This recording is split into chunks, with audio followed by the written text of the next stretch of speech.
आणि म्हणून मी तुमच्या सगळ्यांचे मी मनापासून आभार मानतो।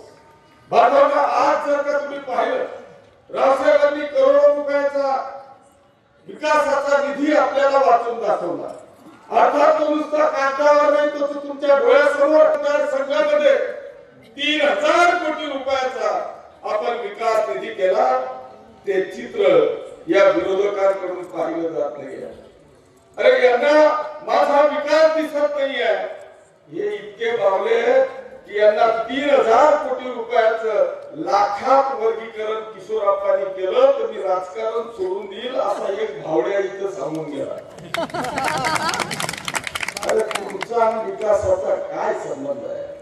मी सांगितलं, या महाराष्ट्रातली प्रमुख मुख्य प्रवक्त्या आदरणीय ज्योतिताई वाघमारेंचं 5 मिनिटात या ठिकाणी आगमन होत आहे। मला इथून भडगावची शेवटची सभा घ्यायची आहे, त्याच्यामुळे मी जास्त वेळ घेणार नाही। परंतु बांधवांनो, या महाराष्ट्राच्या लाडक्या मुख्यमंत्र्यांच्या आधी मी फक्त एक पिक्चर पाहिलेला होता, तो म्हणजे नायक नावाचा, तो अनिल कपूरचा। तू पाहिला होता एक दिवसाचा मुख्यमंत्री? तेव्हा मला असं वाटायचं की सगळ्या पिक्चर मध्ये काही दाखवता, एका दिवसाचा मुख्यमंत्री इतकं काही करू शकतो का?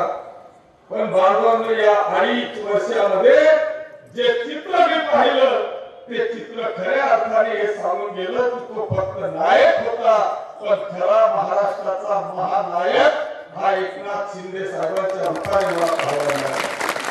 बांधवांनो, 2.5 वर्षाच्या इतिहासामध्ये मागचा 50 वर्षाचा इतिहास आपण तपासा आणि या 2.5 वर्षाचा इतिहास तुम्ही बघा।